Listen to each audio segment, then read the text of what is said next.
Now on the History Channel, stories from the pages of time.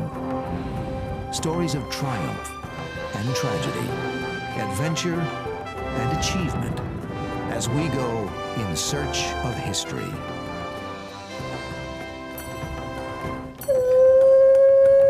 Werewolves. Today's images of these man-turned-wolf monsters mostly came from the make-believe world of Hollywood.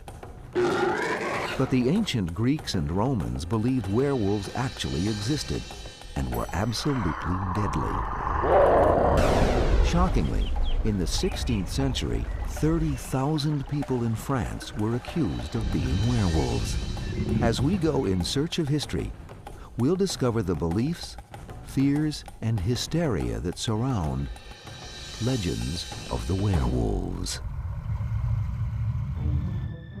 People have always had a macabre fascination with what terrifies them most. Whether it's real-life savagery of serial killers like Jeffrey Dahmer, or imagined monsters like Frankenstein and Dracula, humans are irresistibly drawn to these horrifying subjects. One of the most ancient and enduring is the werewolf. There were werewolf stories as far back as you find recorded stories. And in all countries, in Greece, in Middle Europe, in Asia, they're everywhere. At the dawn of civilization, there was little that separated man from beast. People then thought humans could revert to animals, a belief called shape-shifting. Virtually every society, primitive societies and so forth, have stories and beliefs about transformation from animal to human form and vice versa. You go back, even on the cave paintings, you have pictures of what appear to be half man, half stag.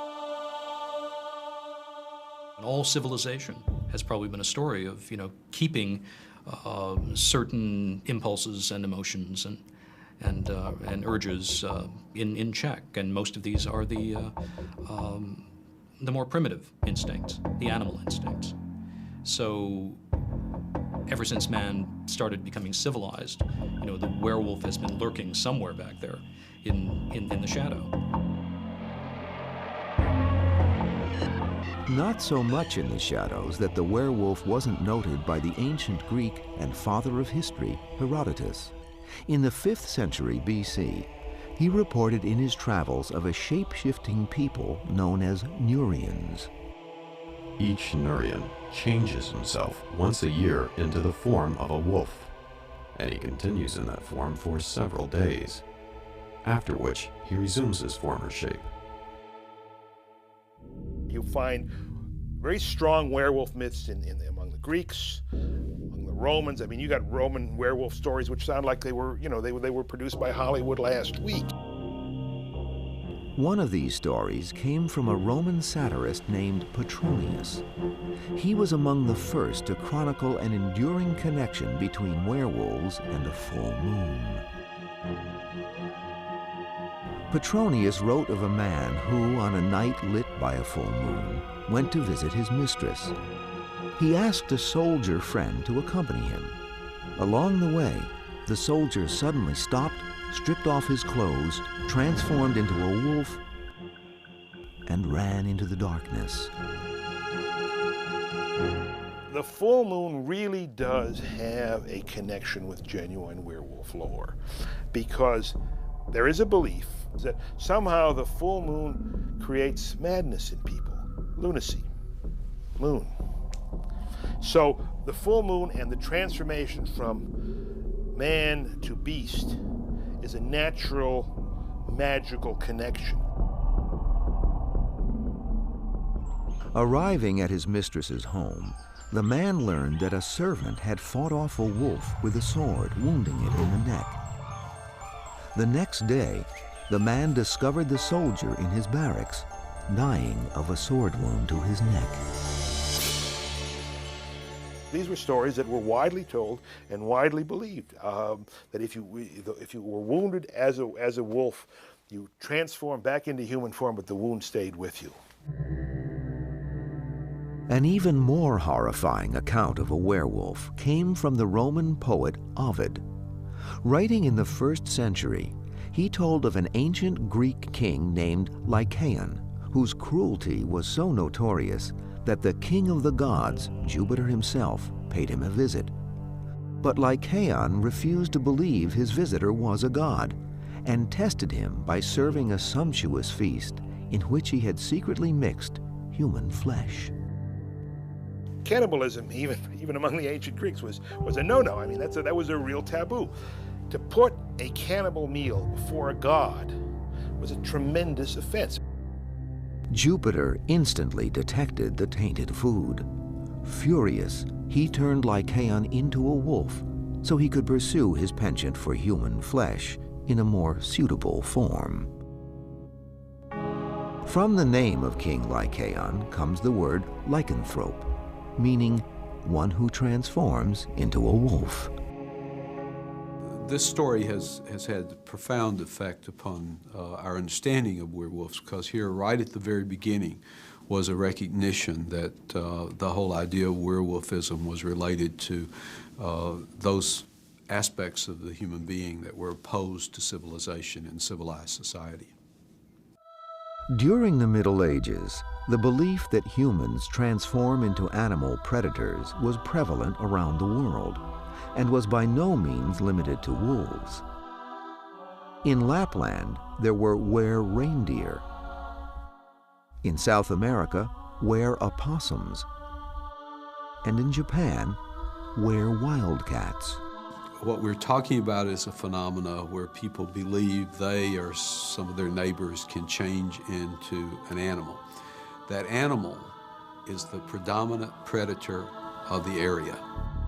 People then believed that donning the skin or pelt of an animal was one way to become that animal.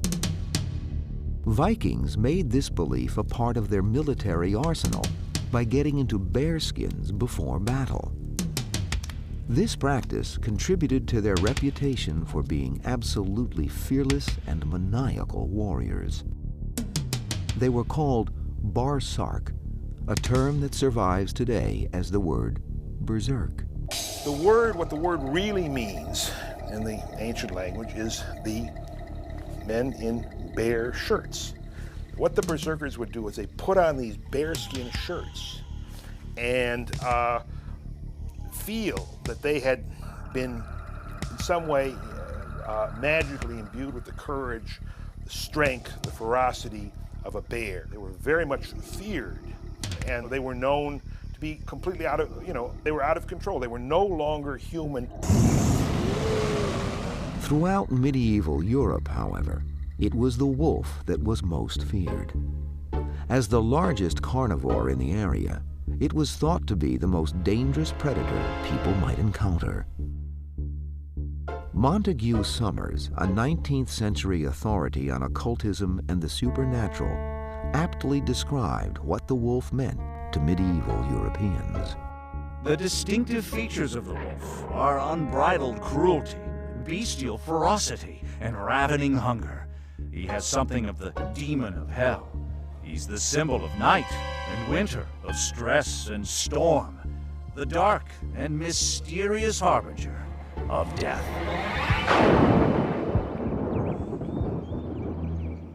Cautionary stories about wolves were widely repeated, especially to the most vulnerable part of the population, children. One of the most famous of these is Little Red Riding Hood. Oh, Grandma, what big teeth you have! The better to eat you with, my dear. But it is a very, very sinister story, and it's clearly a werewolf story, because here you've got the little girl, and here you've got the wolf dressed up like grandmother. You have the wolf talking to Little Red Riding Hood. This is no ordinary wolf. Clearly, this is a werewolf. As we go in search of history, werewolf hysteria sweeps through Europe. In the 16th and 17th centuries, Europe was a hotbed of werewolf activity. It was a tumultuous time, racked with irrational fears, superstition, and sweeping religious change. During the height of the Middle Ages, particularly as the Reformation was about to begin, the great struggle against witchcraft, the burning times, began to occur. And right on the heels of the struggle against witchcraft, a new struggle with werewolfism began. And all of a sudden there was this new wave of belief that werewolves and witches all existed and that they were all having a supernatural and negative impact upon society.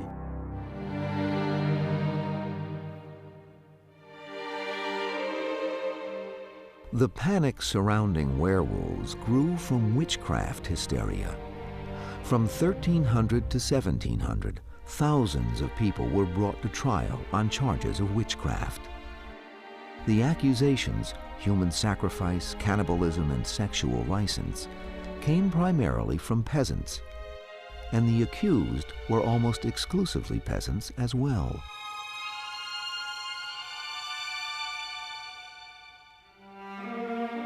Witchcraft hysteria was fueled partly by economic and societal problems.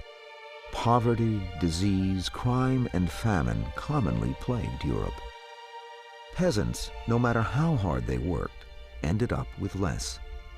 With almost no way to climb out of the bottom, many peasants blamed their poverty and other troubles on the witchery of their neighbors.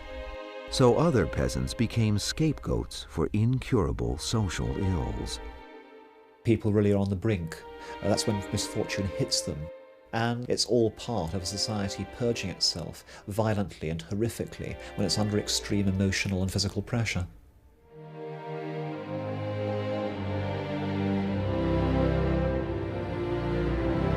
Witch fears were also fueled by religion. Then the Catholic Church was the dominant force in people's lives. It dictated behavior and provided explanations for phenomena people didn't understand. According to church doctrine, Satan intended to destroy Christian civilization and required hordes of disciples, witches, to do so. Sorcery was viewed as treason, an attempt to overthrow the church. It's the time when Christendom splits in half as never before, when Protestantism appears, and suddenly it looks as if Lucifer's legions are pouring out. This is an all-out struggle. To thwart sorcery, the Church created the Inquisition, an extreme legal process that made massive witch hunting possible. Bishops serving as inquisitors sought out heretics, those who spoke or wrote against the traditions of the Roman Church. By 1231, Inquisition courts under direct control of the papacy were established across Europe. Heretics who repented received a sentence of life imprisonment. Those who wouldn't repent were usually burned alive. The Inquisition ruthlessly pursued a bloody course. Its goal was to annihilate all people who were not sincere Roman Catholic Christians. Among the victims, Protestants, Jews, witches, mystics, and werewolves.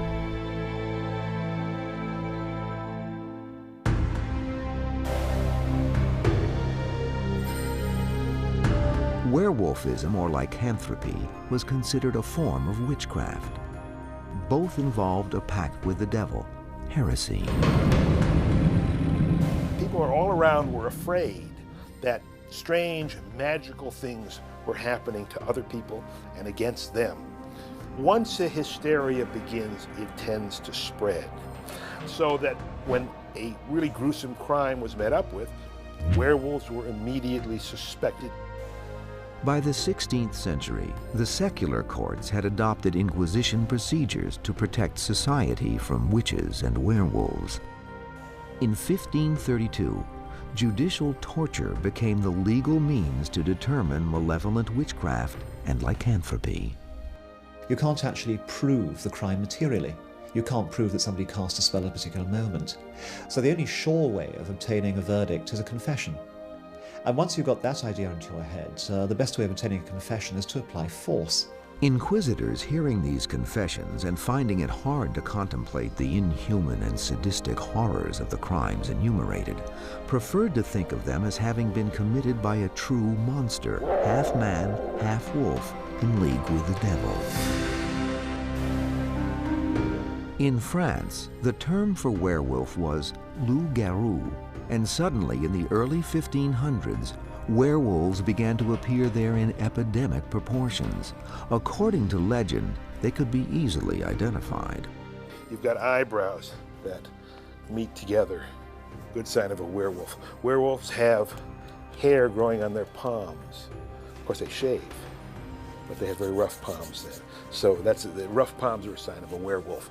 Anybody in 16th century France who lived off alone, isolated from other people, who was unkempt, who behaved in a wild, strange, or disagreeable manner might easily be thought of as a werewolf.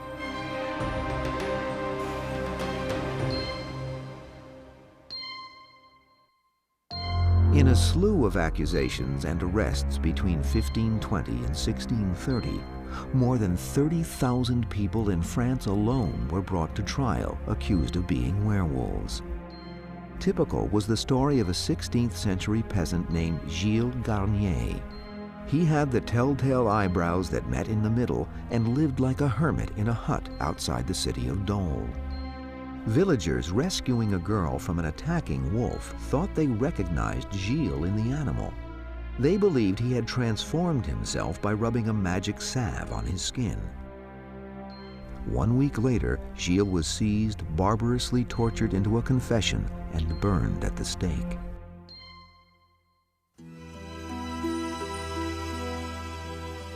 But the victims of werewolf hunts were by no means limited to men. One famous account of a she-wolf came from central France. In the Auvergne region, a hunter was attacked by a wolf in 1558. In the fierce battle, the hunter managed to slice off a paw. Putting the severed limb in his pouch, he stopped by a nobleman's chateau to relate his adventure. But when he pulled out the paw, he found the slender hand of a woman with a gold wedding band on one finger. Recognizing the ring, the nobleman raced upstairs and found his wife bandaging the bloody stump of her arm. She confessed to being a werewolf and was burned at the stake. Confessions, however, were of doubtful authenticity because of the interrogation process. Then they sort of, boil people in oil and put them, tortured them with hot pincers. And you'd be surprised how quickly somebody's going to confess to being a werewolf or a witch under those circumstances.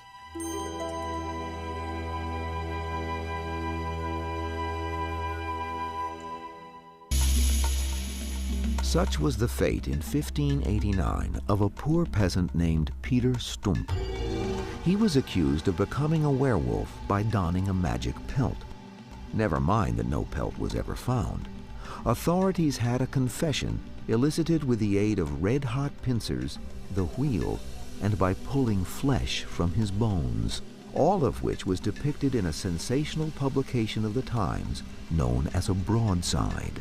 Stump's fate became the best known of all werewolves because the broadside was devoured by people seeking escape from the relentless grind of daily life. It's a bestseller in 16th century Europe. I mean, people loved that sort of stuff. They still do today. But this was supposed to be real. I mean, these broadsides were the National Enquirers of their day. One werewolf trial in 1604 made legal history with an unprecedented incident of compassion. The defendant was Jean Grenier, a 14-year-old shepherd from the Bordeaux region of France.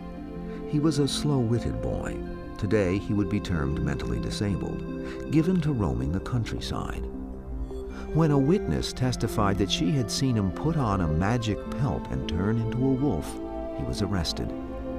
He claimed that a mysterious dark stranger, the devil perhaps, had given him the pelt, which turned him into a werewolf. He freely admitted to stalking the forest, coming upon children and attacking them. The courtroom erupted in uncomfortable laughter when Grenier described his preference for young flesh, finding an old woman as tough as leather. This made him a sure candidate for execution. However, a lawyer made an impassioned speech that he was a victim of his disordered brain. The argument of insanity prevailed, and instead of death, Grenier was sentenced to prison in a monastery, where he steadily deteriorated and died before the age of 20. That was sort of remarkable that somebody would look at a case like this and say, wait a minute, this is not a werewolf. This person does not turn into a wolf. When In Search of History returns, some explanations for what happened.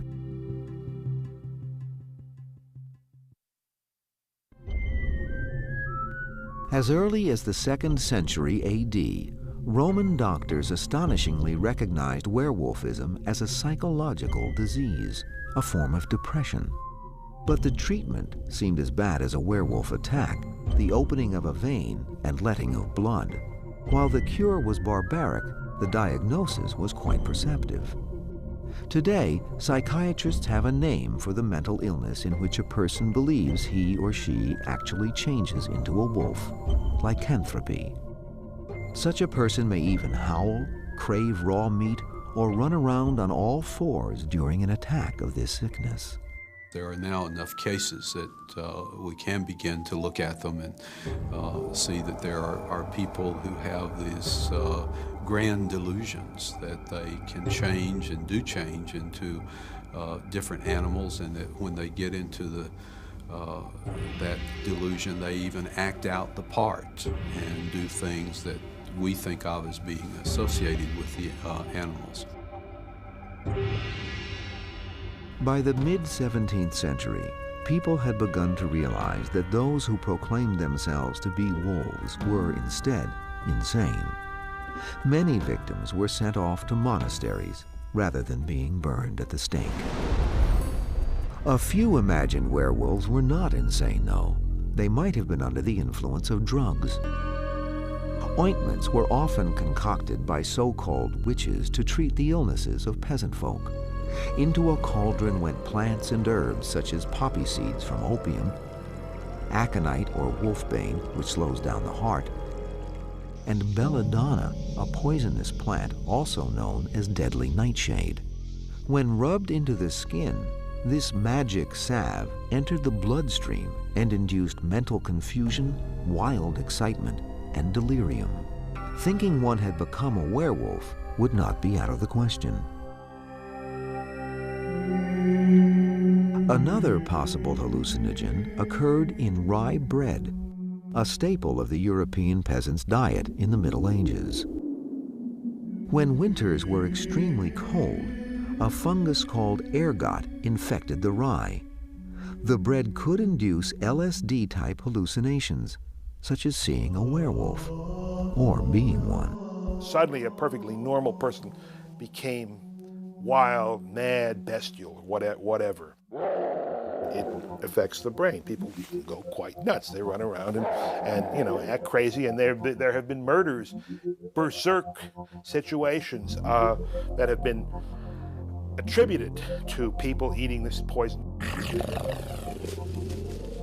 Reports of villagers frightened by the sight of a ragged human running through the forest fueled fears of werewolves. But the culprit was often just a hermit.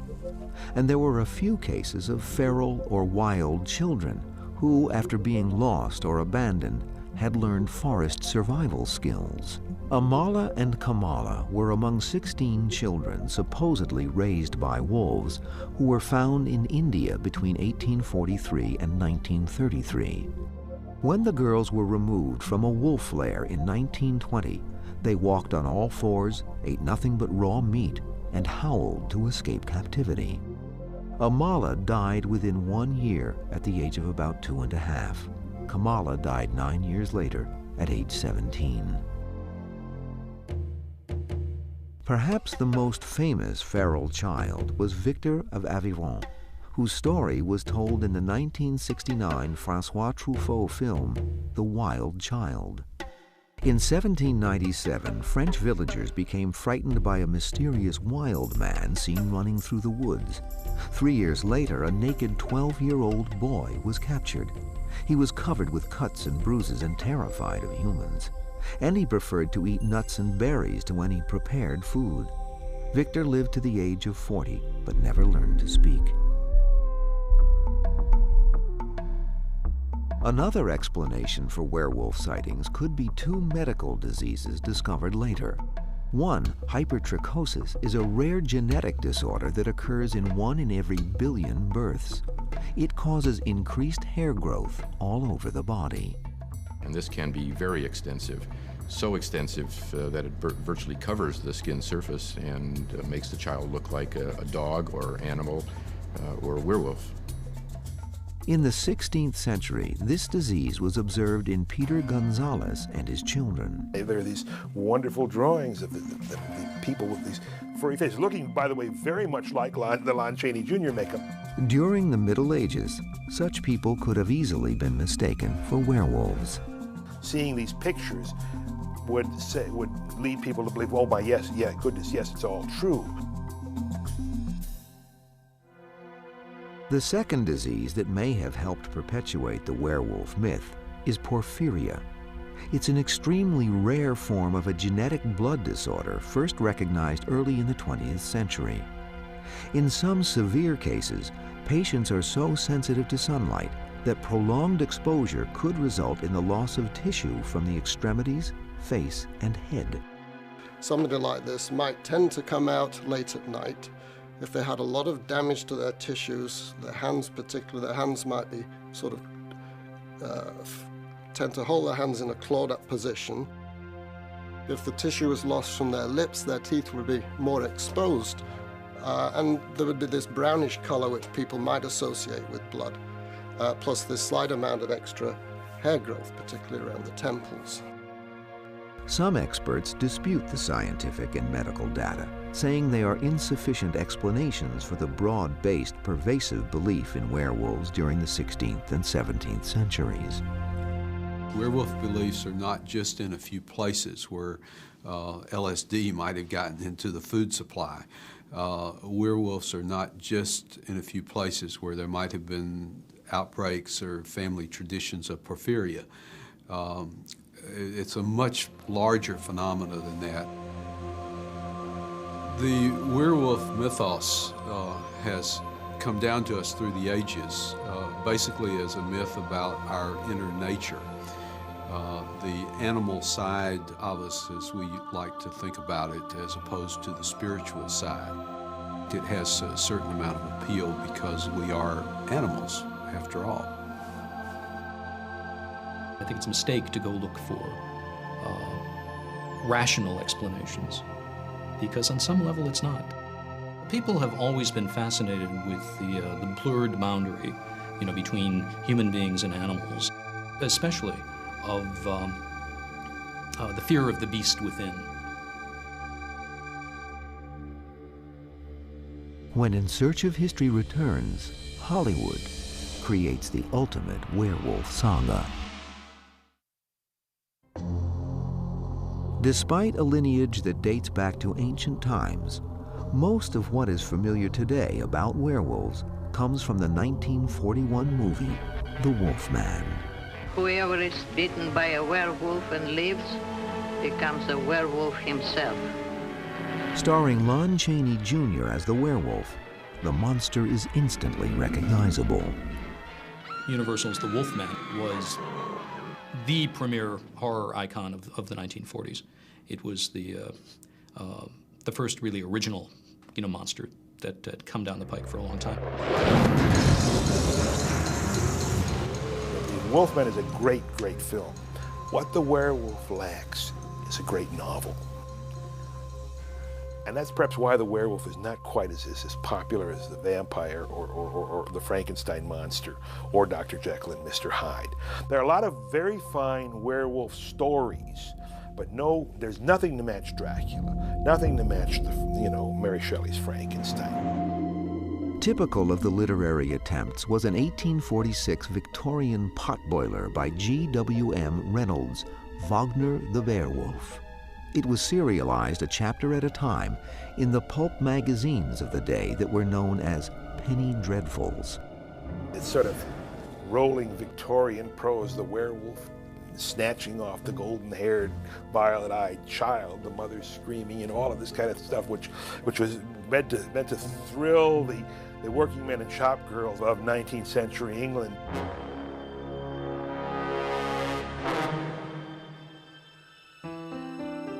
Nearly 20 years later, in 1865, a more scholarly work appeared, a collection of legends assembled by the cleric Sabine Baring Gould in The Book of Werewolves.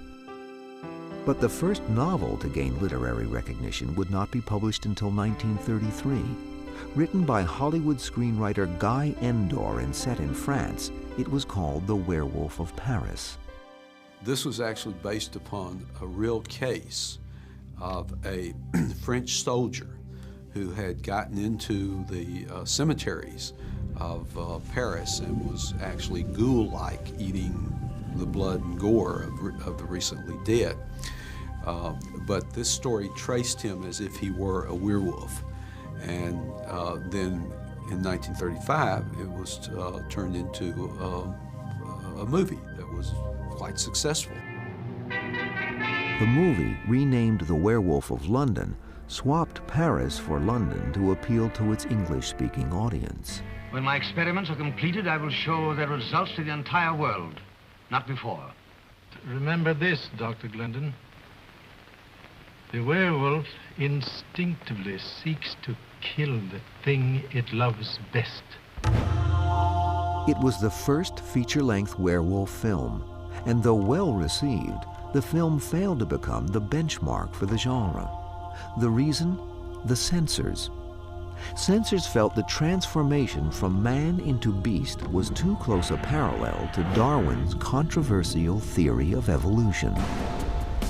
Especially coming hot on the heels of the infamous Scopes monkey trial, a fiercely debated case in which a Tennessee schoolteacher was prosecuted for presenting evolution to his class.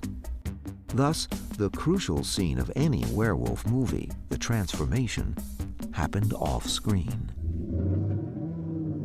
With the film's box office success, Universal Studios was eager to produce another. But again, they ran into censorship. As Adolf Hitler was tightening his Nazi noose around Europe, censors decided that horror movies had no place in the tension-ridden times. Just before World War II, there was an international embargo on Hollywood horror movies, and they stopped making them for a few years because the British Board of Film Censors was very concerned that this was a demoralizing kind of form of entertainment. Curiously, Hitler was fascinated with wolves. Typical was the term he chose for his dreaded U-boats, the wolf pack, so called for their tactic of surrounding a convoy and mercilessly picking off one ship at a time. Adolf Hitler was absolutely fascinated with wolf imagery. He surrounded himself with all kinds of totems and liked to name things after wolves. And one of his favorite American motion pictures was The Three Little Pigs. And he used to whistle, "Who's Afraid of the Big Bad Wolf?" you know, as he went about his bunker. The ban on horror movies, however, would itself become a war casualty. It turned out that moviegoers needed an emotional release. And horror movies fit the bill. In the Wolfman movies, starring Lon Chaney, that Universal Pictures made, is an American character who's kind of displaced into a 1940s Europe where there is no war, but there's a werewolf behind every tree. And what you have in the Wolfman saga is the werewolf trying to put to sleep the beast in human nature. All of this, you know, happening against the real-world backdrop of the war. And it's probably not a coincidence that the Wolfman saga began right after Pearl Harbor and wound up just in time for Hiroshima. The Wolfman established the defining traits of a werewolf. His appearance when the moon was full, the mark of the pentagram, a satanic emblem that pointed to the werewolf's next victim, and death by a silver bullet, silver purportedly being to werewolves as garlic is to vampires. But the most memorable was the transformation from man to wolf, the first time audiences had ever seen this on screen. The overwhelming power of the visual would change the public's perception of the monster for all time. One of the things that both stage and screen do to complex folk mythology is they simplify it and put it together so that you can have it easily available to you. Movies helped us in understanding the werewolf by simplifying it and giving it some characteristics we could identify with. The werewolf's movie characteristics were created by German immigrant and screenwriter Kurt Siodmak. I've got to give credit to Kurt Siodmak, who I think is the father of all modern werewolf myths. The full moon, the silver bullet, pentagram in the hand. As far as I know, Kurt Siodmak invented all that. I look with the eye of a camera when I write for motion pictures. So I invented certain things, like the pentagram. Maybe it exists before, I don't know. Siodmak also invented a few lines of verse that chilled the spines of millions of viewers and became a classic quote of the genre. Even a man who is pure in heart and does his prayers at night will become a wolf when the wolfbane blooms and the autumn moon is bright. The result of Siodmak's brilliantly conceived screenplay was that Hollywood had simply made up its own rules about the werewolf, rules that stuck. Everybody believes the real way to become a werewolf is you'll be bitten by a werewolf. That comes right out of the films. No, that's strictly Hollywood law. When a werewolf didn't bite people. A werewolf tore them to bits and ate them. There wasn't going to be enough left of the victim to become another werewolf. But it was that film that for modern America, I think for probably the modern world, has fixed the image of the werewolf as this flat-faced, furry thing with fangs. But that's the Hollywood werewolf. It's not the werewolf of ancient legend. When In Search of History continues, the werewolf legend still has the power to fascinate.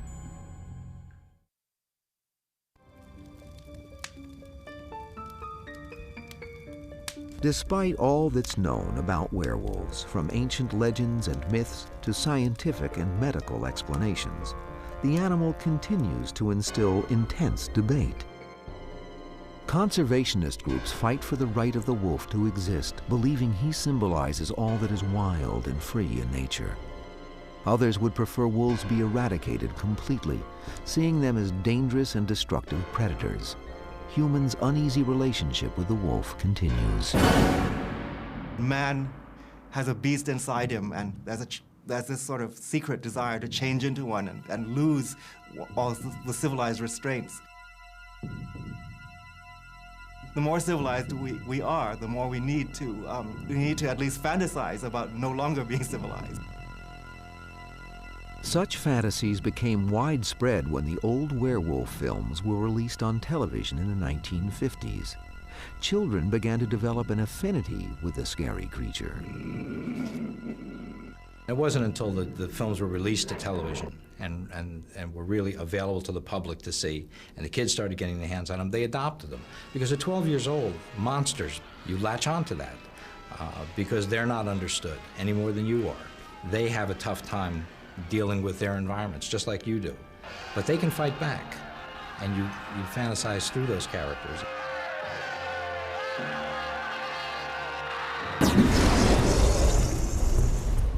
Rather than an object of fear, the werewolf was becoming a pop culture icon. In 1972, Marvel Comics legend Stan Lee created a series, Werewolf by Night.